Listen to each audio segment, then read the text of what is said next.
6월 1일 목요일 KNN 뉴스입니다. 온라인 과외 앱으로 만난 20대 여성을 살해하고 시신을 유기한 혐의로 구속된 피의자 23살 정유정의 신상이 공개됐습니다. 정유정은 평소 살인을 해보고 싶었다며 경찰 조사에서 계획적인 범행을 자백했습니다. 이민재 기자입니다. 경찰 신상정보 공개 심의위원회가 또래 여성을 살해하고 시신을 훼손해 유기한 23살 정유정의 이름과 얼굴, 나이를 공개했습니다. 범행이 중대하고 잔인해 유사범죄 예방 효과를 고려했다는 입장입니다. 정유정은 경찰 조사에서 평소 살인을 해보고 싶어 범행을 저질렀다며 계획적인 범행임을 자백했습니다. 당초에는 우발적으로 범행을 저질렀다고 주장했지만 가족과 경찰의 설득에 심경에 변화가 생긴 것으로 보입니다. 경찰은 정유정이 평소 범죄 수사 프로그램을 즐겨봤고 범행 석 달 전부터 인터넷에 살인 등을 집중 검색했다고 밝혔습니다. 혼자 있는 여성을 범행 대상으로 삼기 위해 과외 앱을 이용했고 중고교복을 사입고 영어 과외를 받으려는 중3 학생인 척 피해자 집으로 들어가는 등 치밀함을 보였습니다. 취업에 걸림돌이 됐던 부족한 영어 실력에 대한 열등감이 범죄를 촉발한 건 아닌지도 의심됩니다. 사회적인 관계가 무지하게 오랫동안 단절된 것 같은데 뭔가 동경의 대상이 됐던 것 같아요. 피해자가 아무나 죽이는 거를 선택한 게 아니란 말이에요, 지금. 대인관계가 전무했던 정 씨는 고교 졸업 후 5년간 사실상 은둔형 외톨이로 생활해온 것으로 보입니다. 범행 후 흔적을 지우고 사체를 옮기기 위해 택시로 20분 거리의 자신의 집을 수차례 오가기도 했던 만큼 주민들은 불안감을 호소합니다. 너무 놀랬죠, 그냥. 이게 너무 가까이에서 이런 일이 있을 거라 생각을 못 해가지고. 이제 슬렌가도 아니고 이쪽 동네가 세상에. 사이코패스 여부도 검사 중인 경찰은 정 씨를 내일 오전 검찰에 송치할 예정입니다. KNN 이민재입니다.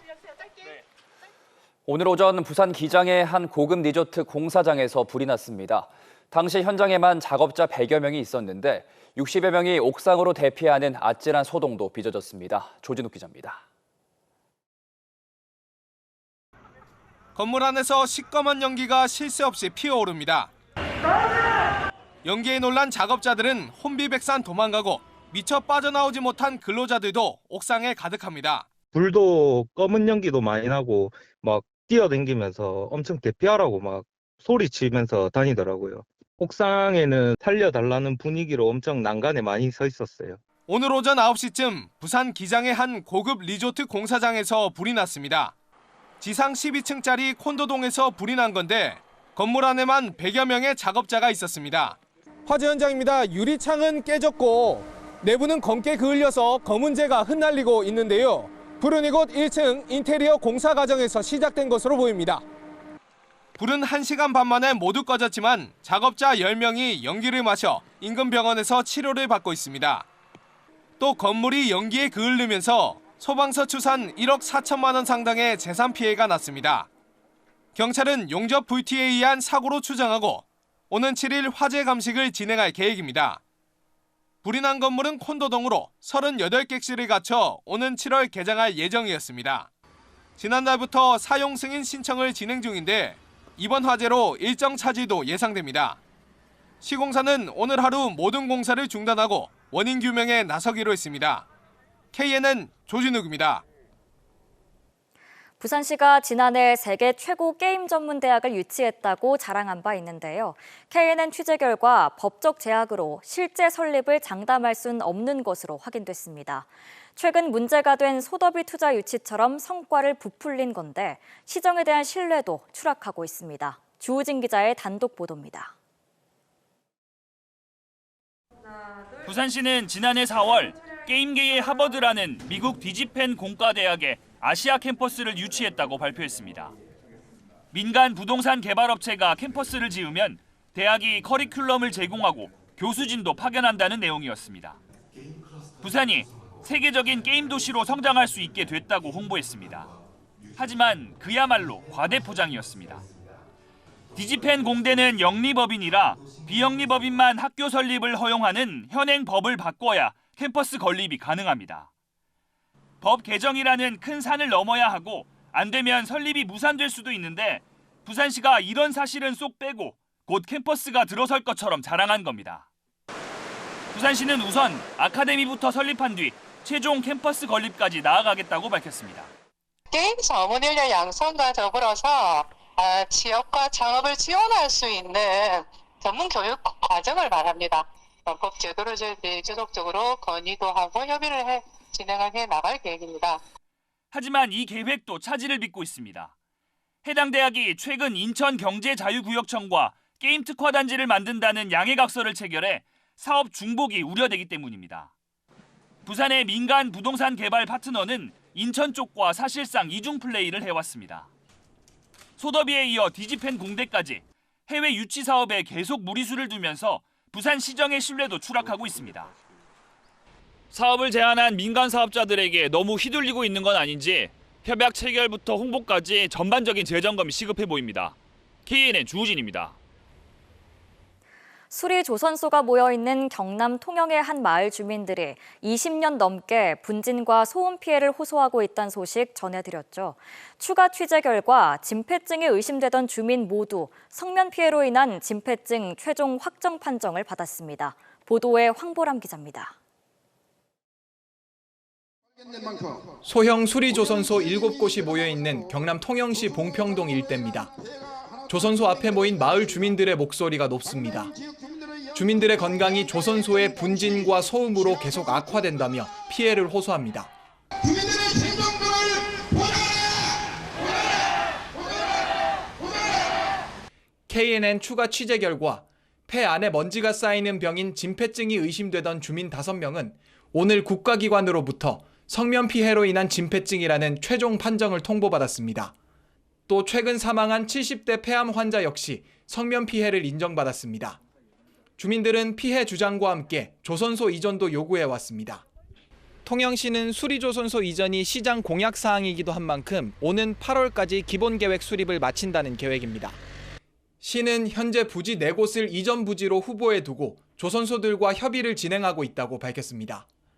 하지만 부지 선정부터 이전까지 막대한 사업비가 필요합니다.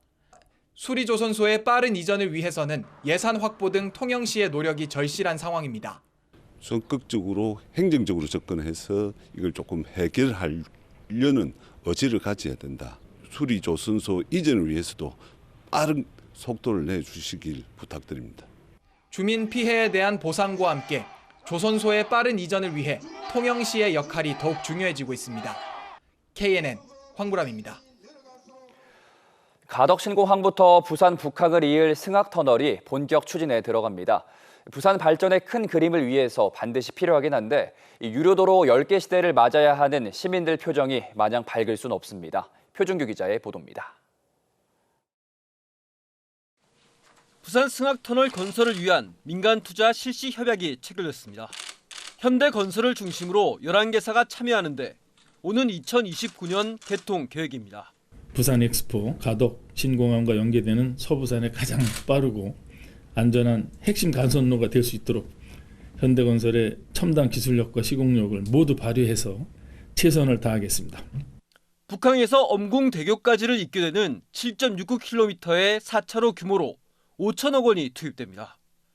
북항에서 가덕 신공항까지 1시간에서 40분으로 20분을 줄여 엑스포 신공항의 성패와 직결되는 도로망입니다. 저희로서는 2030 엑스포 유치가 된 이후에 그 엑스포 이전에 이 도로가 완공이 돼서 부산의 전체 교통이 또 원활해지는 좋은 계기를 이룰 것 같습니다. 하지만 승학터널 역시 승용차 기준 1,500원씩 내야 하는 유료 도로입니다. 현재 부산의 유료 도로는 모두 8개입니다. 센텀에서 만덕까지를 잇는 대심도가 빠르면 내년 개통되는데 그러면 9개, 승학터널까지 개통하면 유료도로 10개 시대가 열리게 됩니다. 현재 요금에 이 2개를 더하면 승용차 기준으로 단순 통행료만 계산했을 때 21,000원이 넘게 됩니다. 그 사이 백양과 수정산 터널, 광안대교는 징수기간이 끝나지만 무료화된다는 보장은 없습니다. 유지보수 비용을 이용자가 부담한다면 통행료를 징수할 가능성이 높습니다. 여기에 반송터널이나 사상해운대 고속도로 등 대부분의 부산 지역 교통해법에 유료도로가 포함됩니다. 부산시가 지원이 없다라고만 말하지 말고 비시 분수를 통해 여러 가지 효과들이 발생하는 그런 사업들이라면 적극적으로 부산시가 좀 참여하고 투입하는 것이 맞지 않겠는가라고 보여집니다. 가덕 신공항과 북항을 이을 동맹마저 시민 주머니 돈으로 연결한다는 비판 속에 동남권 교통망 확충이라는 숙제를 풀어가야 할 부산시의 부담도 커지고 있습니다. KNN 표중입니다. 거제 통영 고속도로 건설을 위한 사전 타당성 조사 용역이 6월부터 본격적으로 추진될 전망입니다. 서일준 국회의원은 최근 한국도로공사 관계자를 만나 사전 타당성 조사 용역을 추진해 줄 것을 요청한 결과 이번 달 용역을 시작하겠다는 약속을 받아냈다고 밝혔습니다. 거제 통영 고속도로 건설 사업은 지난 2005년 통영-대전 고속도로 준공 이후 18년 동안 사업이 멈춰 있었습니다. 부산 이전 금융 공기업들이 공동 출자해 명문 자사고 설립을 추진하고 있습니다. 부산에 본사를 둔 한국거래소와 한국예탁결제원, 한국자산관리공사, 한국주택금융공사, 주택도시보증공사 등은 부산에 금융자사고를 설립하는 방안을 부산교육청과 검토하고 있습니다. 아직 구체적인 설립 계획이 마련된 건 아니지만 인천국제공항공사가 운영 중인 하늘고를 비롯해 대기업이 출자한 자사고들이 모델로 검토되고 있는 것으로 알려졌습니다. 진주 지역 장애인 단체들이 기자회견을 열고 한 장애아동 전담 어린이집에서 발생한 아동학대 사건을 최악의 장애아동 인권 유린 사건으로 규정했습니다. 회견 참석자들은 이번 사건을 계기로 진주시가 인권 실태 조사와 함께 장애아동이 안심할 수 있는 환경을 조성할 것을 촉구했습니다. 또 진주시 어린이집 연합회도 기자회견을 열고 보육인으로서 송구함을 느낀다며 보육 환경 개선을 위해 노력하겠다고 밝혔습니다. 세계적인 미식 안내서인 미쉐린 가이드 발간 도시에 부산시가 선정됐습니다. 국내에선 서울에 이어 두 번째 선정 도시로 부산 지역의 다양한 미식 문화들이 미쉐린의 5가지 평가 기준에 따라 소개됩니다. 미쉐린 가이드북은 오는 2024년 2월 미쉐린 가이드 서울 부산 발간 행사를 통해 공개될 예정입니다. NC다이노스 마무리 투수 이용찬이 최근 불거진 WBC 대표팀 음주 파문의 당사자인 걸로 확인됐습니다. 이용찬은 지난 3월 일본에서 열린 WBC에 참가해 지인과 함께 유흥업소에 들러 2시간 정도 술을 마셨다고 인정했습니다. 다만 경기 당일이 아닌 휴식일 전날이었고 음주 외 일탈 행동은 없었다고 해명했습니다.